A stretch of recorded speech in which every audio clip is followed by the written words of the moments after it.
Danny, can you hear me? Tama ba tong let's see if we can take a listen? Oo. Kasi, pwede mo sabihin, it's the first time we'll roll a soundbite. Okay. So let's see if it will run. How are markets trading? Wait lang, wala pa ako. Nice one. Let me share.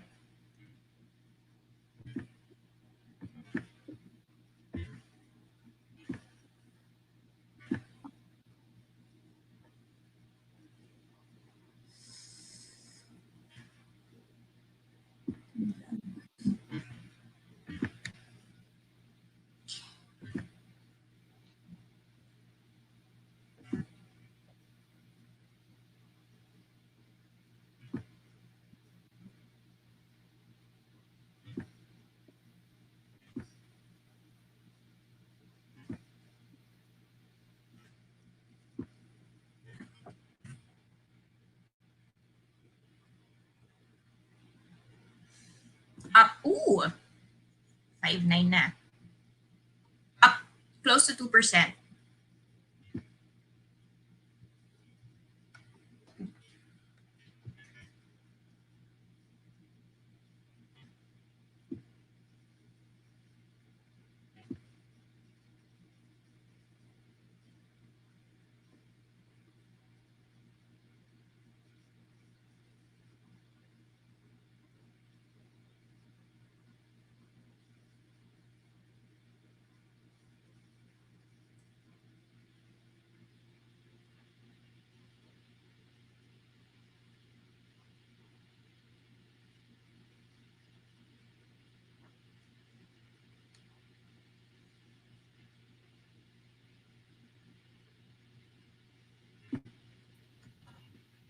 Pa-check ng ano? Okay.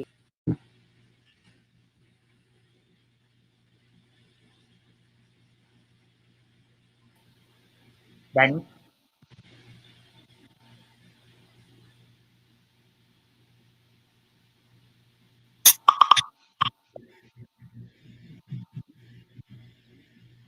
Danny?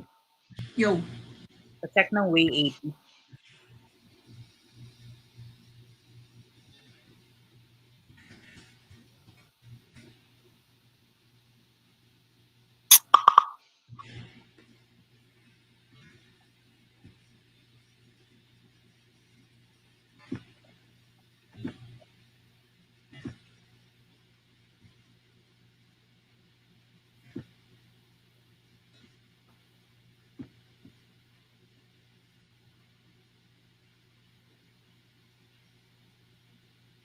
Are we leading the region?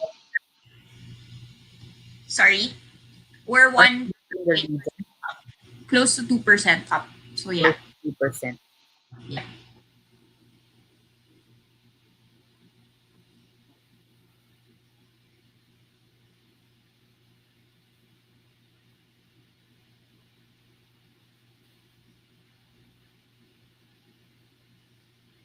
I'm calling Lambino at 10:50 na.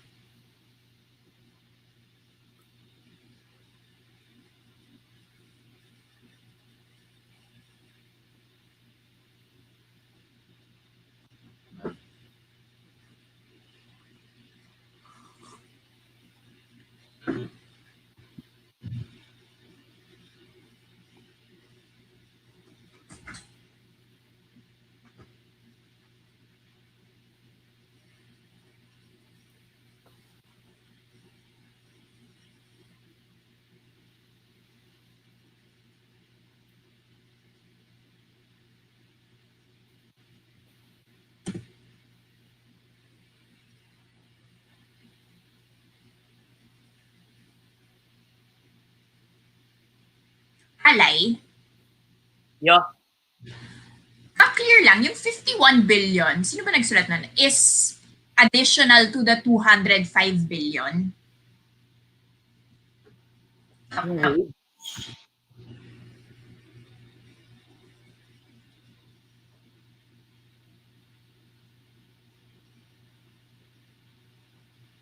I think so.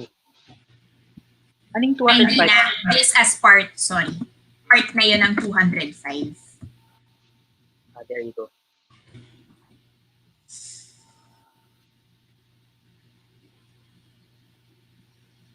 Or that's part of the, okay. Ika-clarify ko na lang yan. So part na yun ng 18 million workers. This is 3.4 million workers.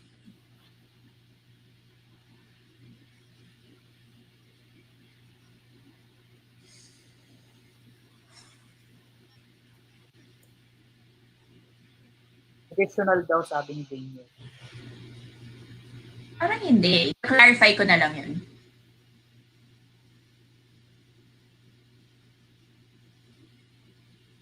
Yung annoying dun is kailangan naka-enroll ka sa SSS. Nakita mo ba yun?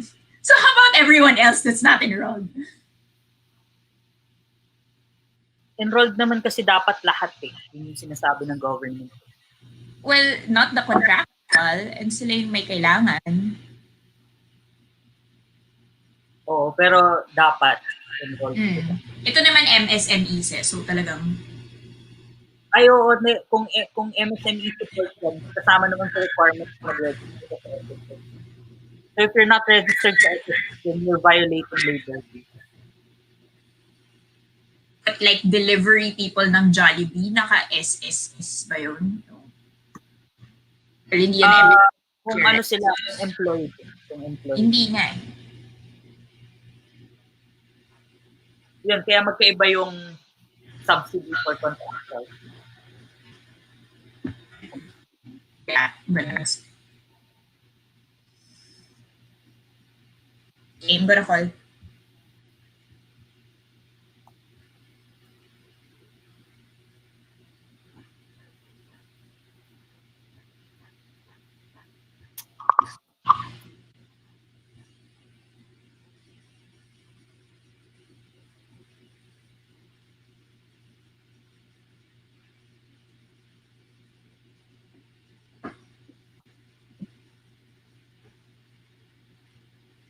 Hi sir, how's life? Okay naman. Surviving kayo. Busy. Busy days. Yeah. Can imagine. Exactly. But are you still ready to go to meetings and go to physical? What? 17 physical. Okay.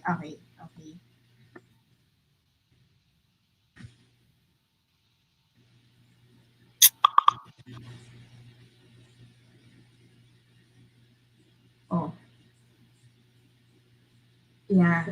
Wow. Okay, so now all virtual na your meetings. Because my guest yesterday dropped because he was with former Sec BO physically. Then may meetings sila. Then they sent me to where are you meeting? But anyway, okay, sir, quickly, because I'm on air in 10 minutes. So we're coming from a wrap basically on the MSME package. I wanted to clarify lang, sir, that 51 billion is included na sa 205 billion. It's additional too. Okay. Yes. Okay.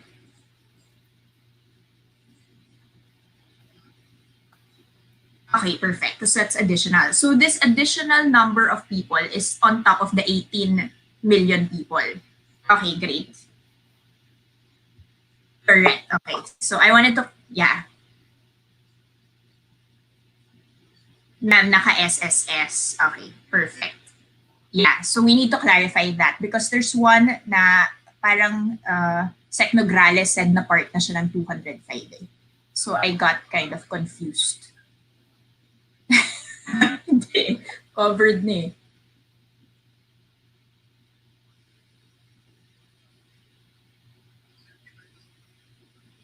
Great. Okay. Okay. Good. So let's clarify that kasi akala namin part na siya.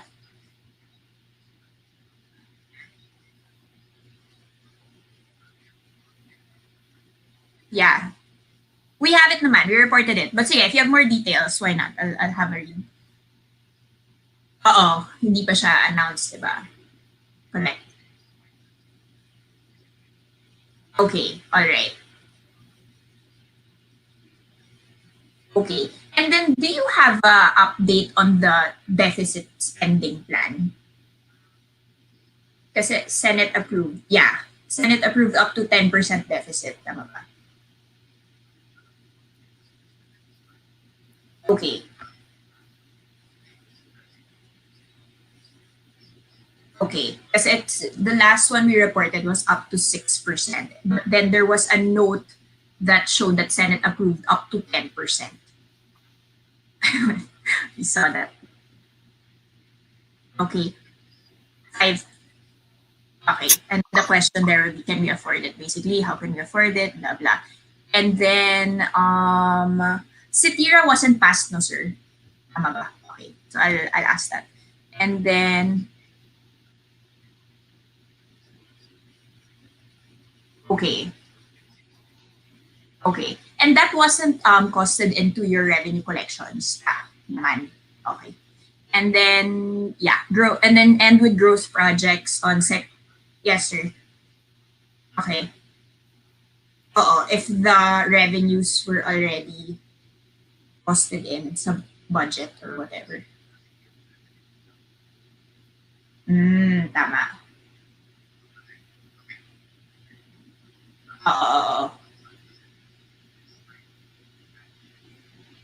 Okay. So irrelevant if ever. Okay, okay, that's good.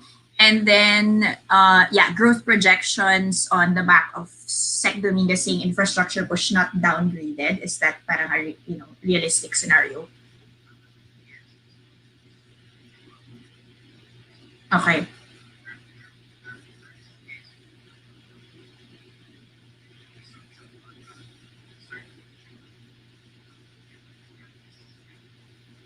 okay, yeah. So we close with that, sir.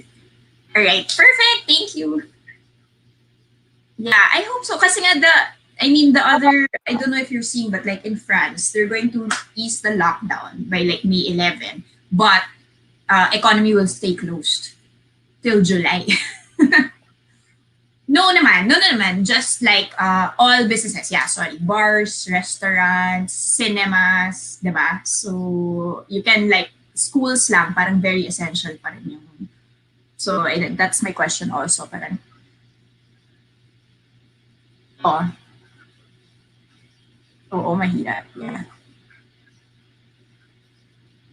Yeah. Oo. Anyway.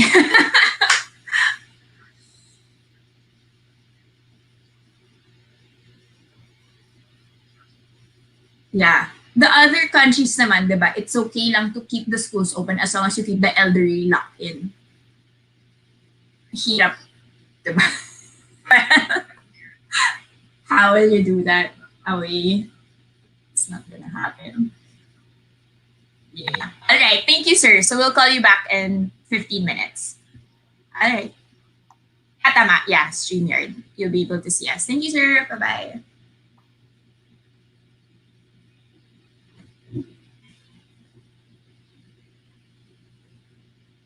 One, two, three.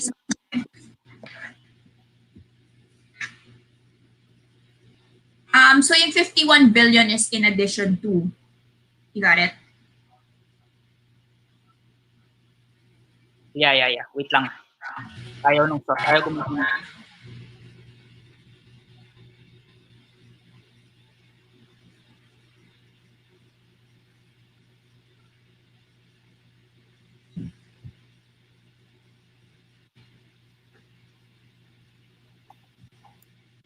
Oh, I have 8 minutes. Great.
from January 2020, a major revision over a very short period of time.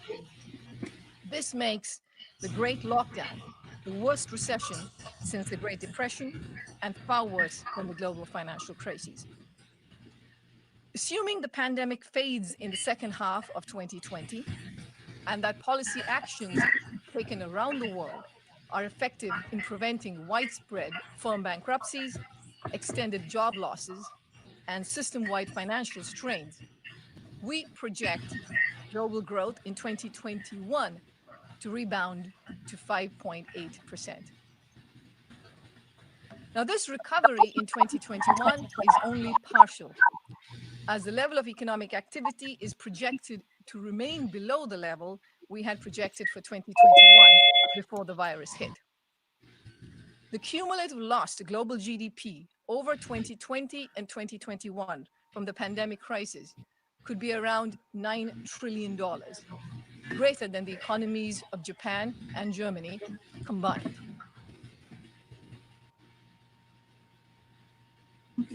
ASEAN must remain open. Sir, mabilis po nagkakat yun sa tikita. Now, policymakers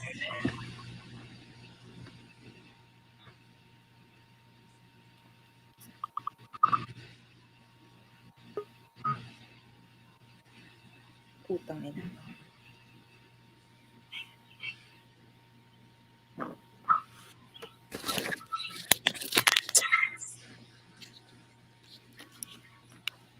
Hello, wait lang.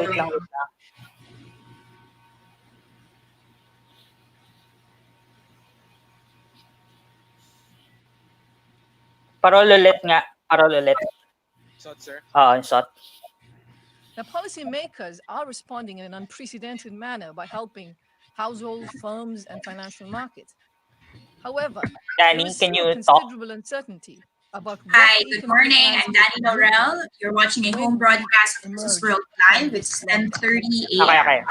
Now, under the assumption Tinry ko that the mag-zoom pandemic sa phone, and ayaw eh. required Wait lang ha. containment Okay peaks na, in Phil. the second Salamat. quarter, Hello? Yes, Meng. Wait lang sa OBB.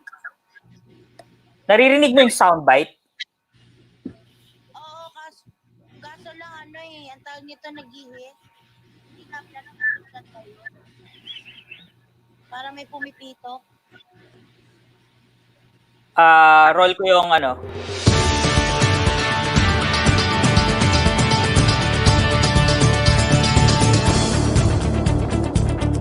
The shortened trading day. PS.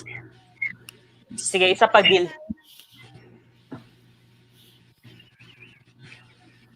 Now, policymakers are responding in an unprecedented manner by helping households, firms, and financial markets.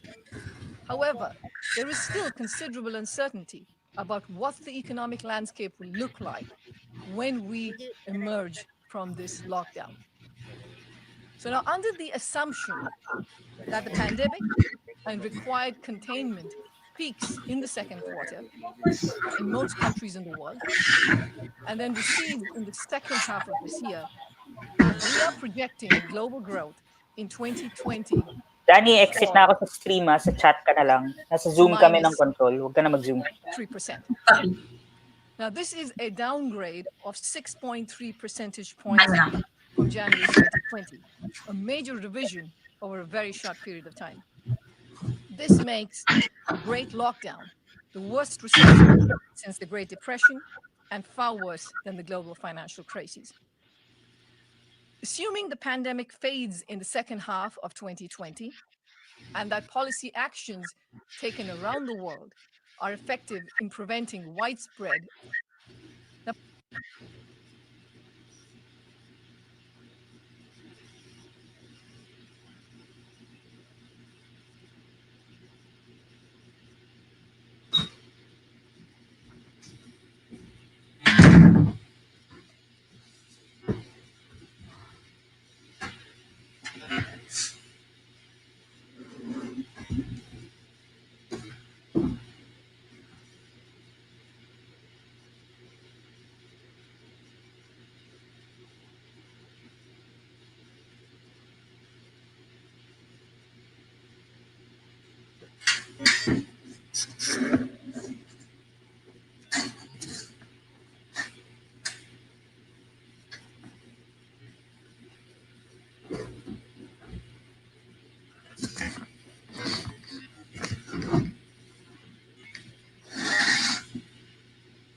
Good morning, you're watching a home broadcast of Business World. Good morning, you're watching a home broadcast of Business World Live. I'm Danny Laurel. Copy.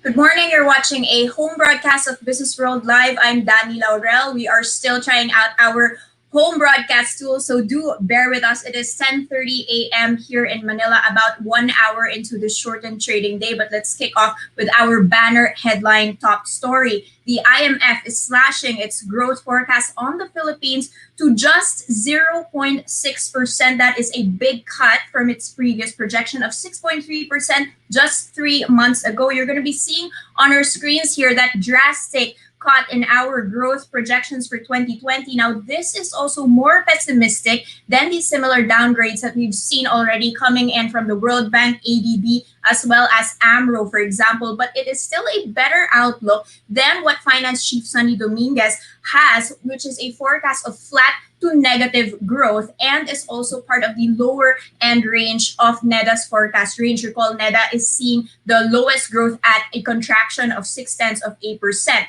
Now, for the Philippines, the IMF cited supply disruptions and also weaker demand from our trading partners as the main driver of this slower growth. But the impact will be partially offset by the government's policy support. That is also under the assumption that the outbreak will subside after the second quarter. Now, the Philippines, of course, is not alone. In fact, it will be worse for the rest of the world. Now, IMF chief economist Gita Gopinath coined the term Great Lockdown Recession, which will be the steepest the world has seen in almost a century. We cut a short clip of her briefing. It was streamed on the IMF's Facebook page. Let's try our best to see whether we can run this right now.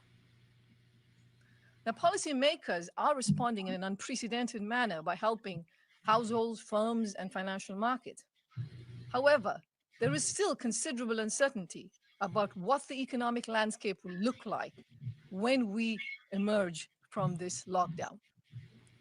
So now, under the assumption that the pandemic and required containment peaks in the second quarter in most countries in the world, and then recedes in the second half of this year, we are projecting global growth in 2020 to fall to minus 3%. Now, this is a downgrade of 6.3 percentage points from January 2020, a major revision over a very short period of time. This makes the Great Lockdown the worst recession since the Great Depression and far worse than the global financial crisis. Assuming the pandemic fades in the second half of 2020 and that policy actions taken around the world are effective in preventing widespread firm bankruptcies, extended job losses, and system-wide financial strains, we project global growth in 2021 to rebound to 5.8%. Now, this recovery in 2021 is only partial, as the level of economic activity is projected to remain below the level we had projected for 2021 before the virus hit. The cumulative loss to global GDP over 2020 and 2021 from the pandemic crisis could be around $9 trillion, greater than the economies of Japan. There you have it, guys. That was IMF's chief economist Gita Gopinath saying the world economy will see a contraction by 3% before rebounding to 5.8% next year. That is the worst we've seen in almost a century since the Great Depression. Now, let's move on to some positive news, checking in on the markets and how we are trading this midweek. Take a look at that, up by 129 points. That's 2 2/3% up to 5,909.64. This, of course, following a big climb that we saw on Tuesday as well as Monday when we broke below, above the 5,700 levels, closing above that level. And take a look at that, even surprising a lot of analysts here who had said profit taking might ensue. Yesterday, we already saw the highest level we've seen in our board since March 13, and we did rally along the rest of the region. Now, what is driving this positivity? One trader from Timson Securities is saying that this was on the back of better than expected China trade data. So they did report export and import figures for the month of March, a big improvement compared to January and February. And you've got AAA's Chris Mangon saying this might have prompted investors to have optimism that the biggest economy in Asia is seeing quite a recovery and is recovering even faster than expected. Now, the issue here, though, is still, if you take a look at your screens here in my terminal, net foreign outflows still persisting. We did see another day of net foreign selling. That was actually to the tune of 1.3 billion pesos, a 19th straight day. You've got Manny Cruz of Papa Securities saying foreigners are continuing to flee, but the local funds are actually seeing opportunities in the drops and picking up on these declines. He does say that hope is growing because of the infections of COVID-19 in Europe, let's say flattening or plateauing, plus the Philippines starting mass testing. But Chris Mangon of AAA Equities is saying there might again be some profit taking because the sentiment is still one of cautious optimism. He says investors willing to take a chance but will flee at the first sight of a reversal. Now let's take a quick peek at which sectors are pulling the local boards up this Wednesday morning. All sectors in the green, led by mining and oil. That's up by 5 3/10%. But take a look at financials. That's up by a hefty 4 7/10%. That had been rallying, according to some analysts, on the back of a lot of announcements from the central bank in terms of easing policy rates there. But you've got everyone else from holding firms to properties, industrials, and services enjoying quite a rebound there. Now, we will take a deeper dive into the markets later on. Meanwhile, let's check in on other headlines we're following today.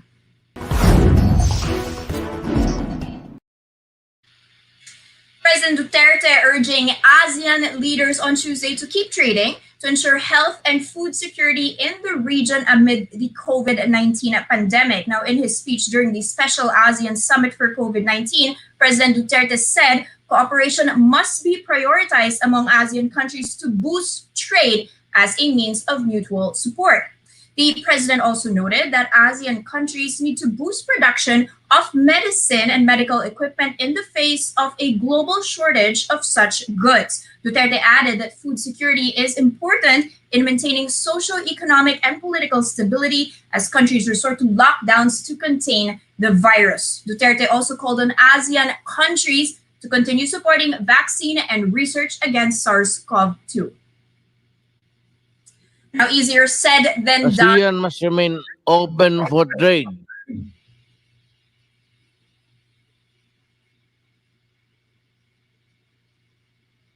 ASEAN must remain open for trade, crisis or no crisis, as no country can stand alone. Let us thus therefore ensure that the supply chain connectivity and the smooth flow of goods within our reach. That's easier said than done for sure. Now, one of the country's top investment promotion agencies, the PESA, already expecting another year of declines in investments. Now, recall that last year, the agency recorded a 16% drop in investments as tax reform proposals kept investors from pursuing projects here. Now, PESA had expected 2020 to be their turnaround year. They had projected a 5 to 10% growth in pledges, but now because of this pandemic, it will most probably be another year of declines. You've got PESA Director General Ching Plaza saying they have yet to come up with a number, but she did note that exporters have become one of the most vulnerable in this crisis. The UN Conference on Trade and Development warns of a, quote, rapid deterioration in global investment flows and estimates that FDI flows will decline by as much as 40%. Meanwhile, the government is setting aside 51 billion pesos, that's as a wage subsidy for some 3 million Filipinos employed in small businesses affected by the COVID-19 pandemic. The eligible workers will receive or get to receive as much as 5,000 to 8,000 pesos. The Finance Department is prioritizing 2.6 million employers that have complied with the BIR and SSS regulations, but the remaining 800,000 non-compliant firms will still get wage subsidies. This subsidy package covers 2 months and will be distributed in 2 tranches starting next month. And the DOF is also considering a proposal to grant virus-hit small businesses a credit guarantee to provide them easier access to bank financing. A proposal for a 350 billion peso package granting negative interest loans to MSMEs has also been pushed in the lower house.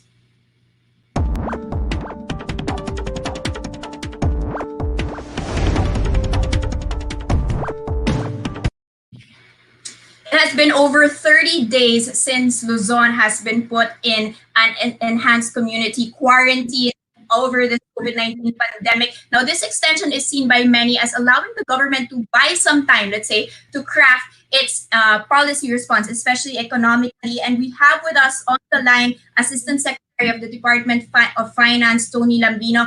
ASEC, thank you so much for joining our show today. I have so many questions. I'm just going to dive right in.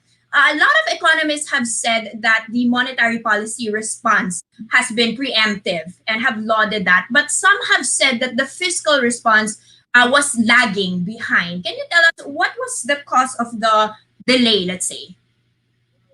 Good morning, Danny, and thank you for having me. Actually, the fiscal response went into gear very, very quickly. There are several components of this. There was a loosening in terms of the deadlines.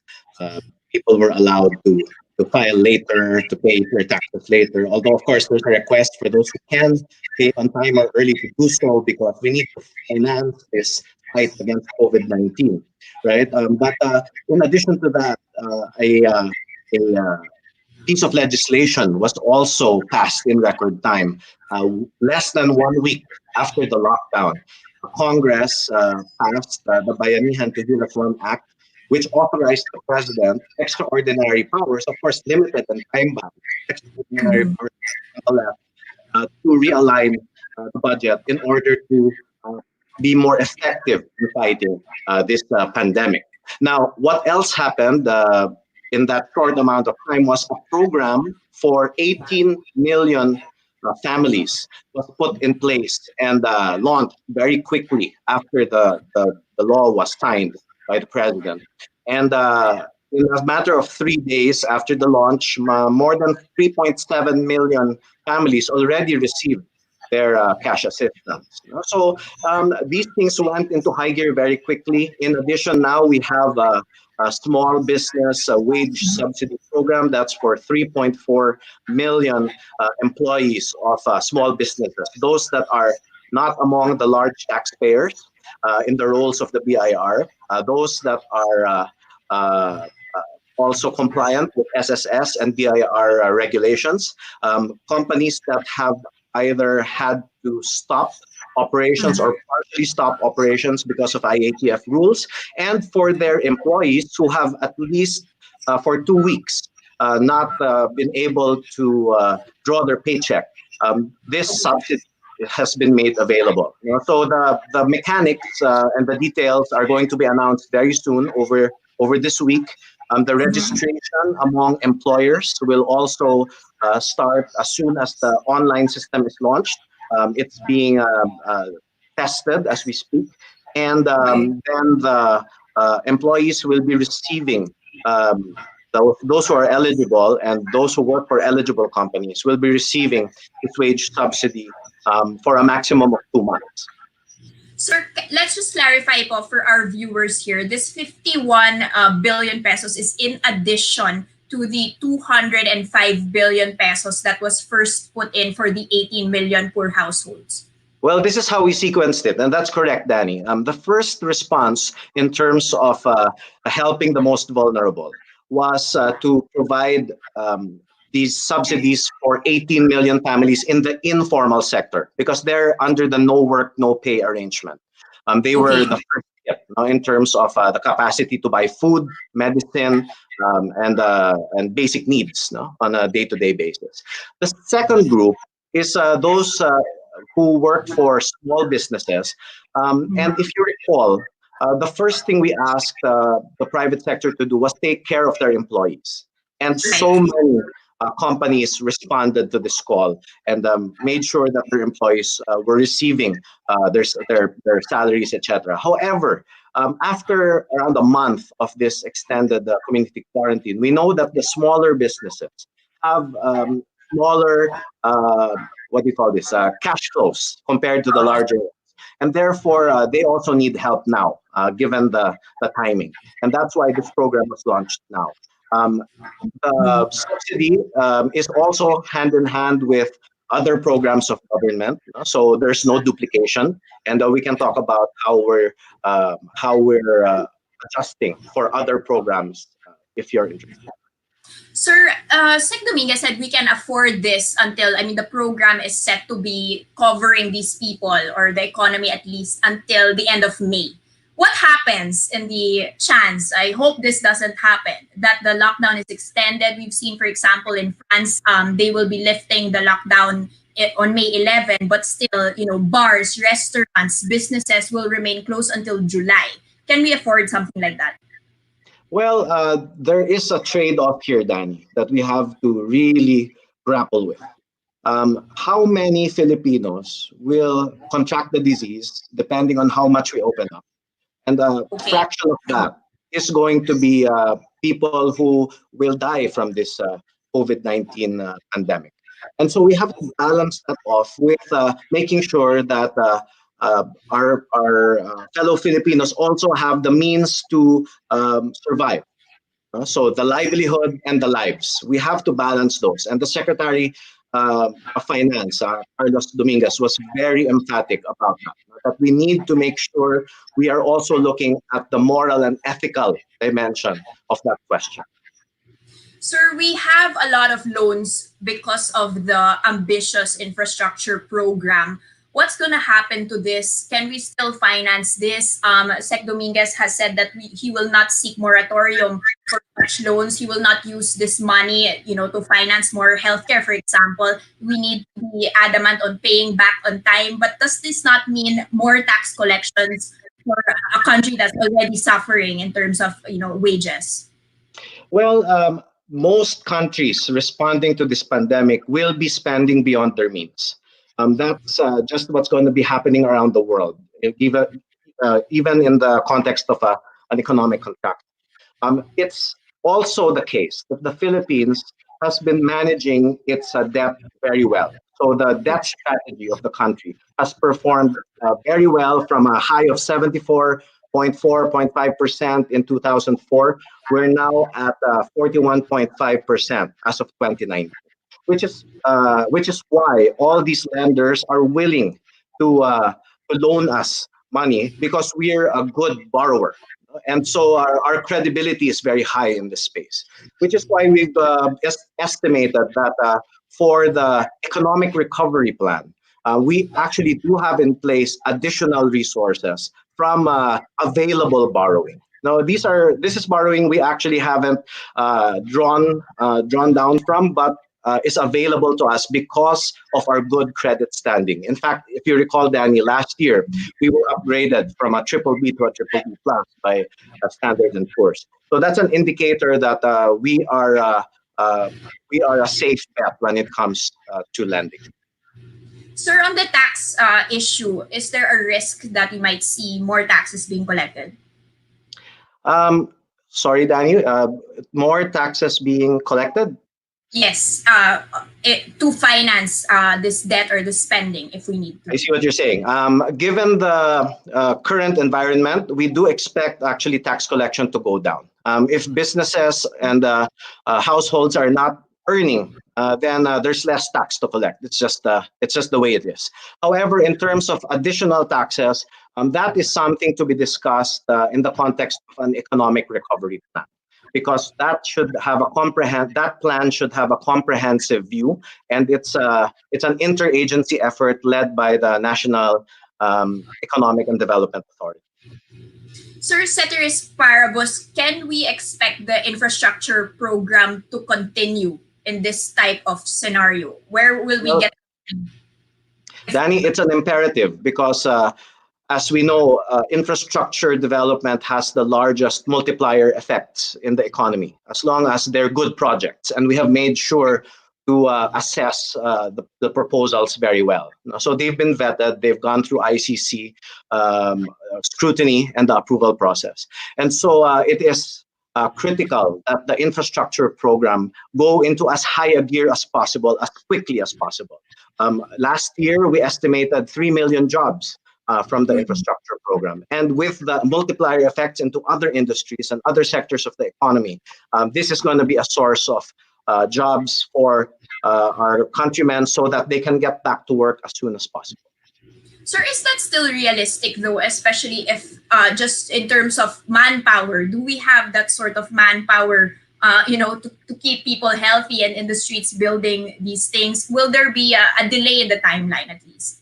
Well, there will have to be a dialogue, and that dialogue is ongoing, a continuous dialogue between the health and epidemiological experts as well as the economic managers. Now, these two areas have, as I mentioned earlier, to be balanced very well.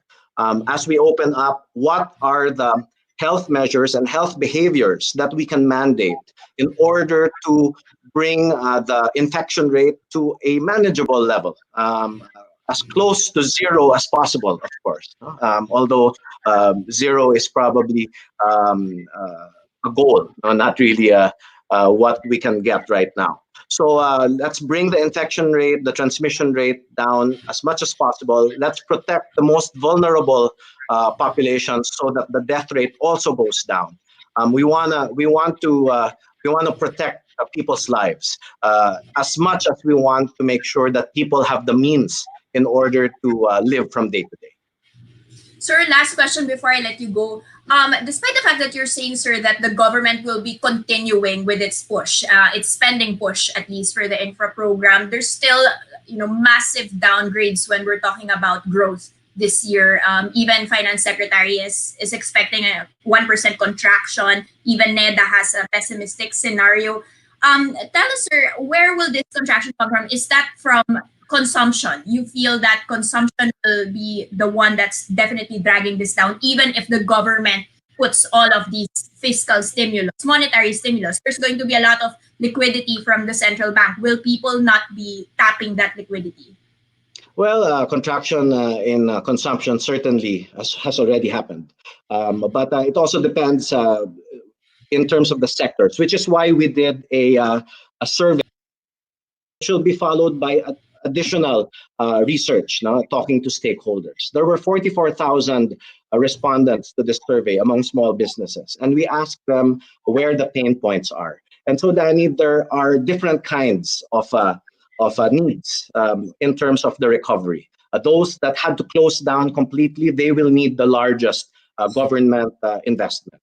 Those that had to close down partially might need access to finance, which is why, as you mentioned earlier, we're putting in place as part of the small business program, not just the wage subsidy, but also a credit guarantee. because it's hard to come by loans these days during a crisis. But with the credit guarantee, that might open the tap a little bit more. And in addition, we're looking at those sectors and industries where they were able to operate at a scaled down capacity, but operate nonetheless. Now, and what they need probably is this support in terms of wage subsidy, the grace period in paying loans, rent. DTI put out that rule already in terms of that grace period. And so, in combination, this is a package, really. It's a holistic view of what we need for a recovery of different sectors. But as we mentioned earlier, the infrastructure program has to be part of that recipe.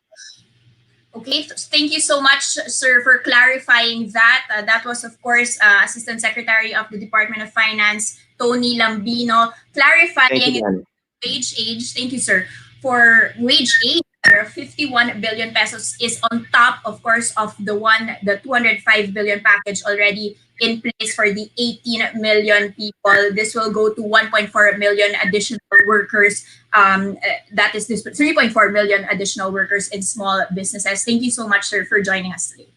Thank you, Daddy.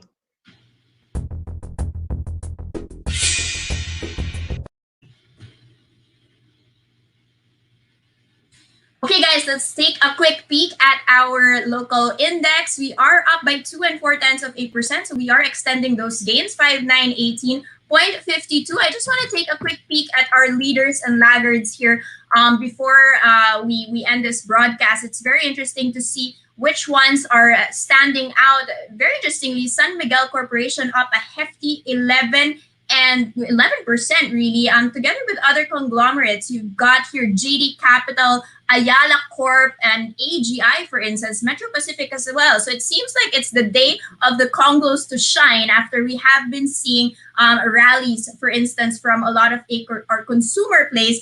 And speaking of consumer plays, you're going to be seeing Pure Gold sitting out this extended rally. But I have to say that Pure Gold is one of the 3 stocks that are in the green this year today. So possibly some profit taking coming out here. Pure Gold down by 2 7/10%. I just want to highlight a couple of stocks that had released their earnings recently, but you do note that these are earnings of 2019, and all bets are off for 2020, I've got to say. But nevertheless, worth reporting, URC reporting a net income for the full year of 2019 of 10.1 billion pesos. That's up by 7%. That's on the back of sales of 134.2 billion pesos, up 5% year on year. The interesting thing to note here, though, is how is URC doing amid all of this crisis? They're saying now that they have supply chains being disrupted in Luzon, limiting their ability to meet orders. So there's now more demand than ever, but there is a difficulty to meet these orders. This is from company CEO Erwin Lee, describing the last few weeks as frenetic for the unit, which has had to adapt to the surge in demand just for basic goods and drinks. He says people now want twice the number of instant noodles as they did a week ago, and it's very difficult to deal with. So, a good problem to have perhaps for this company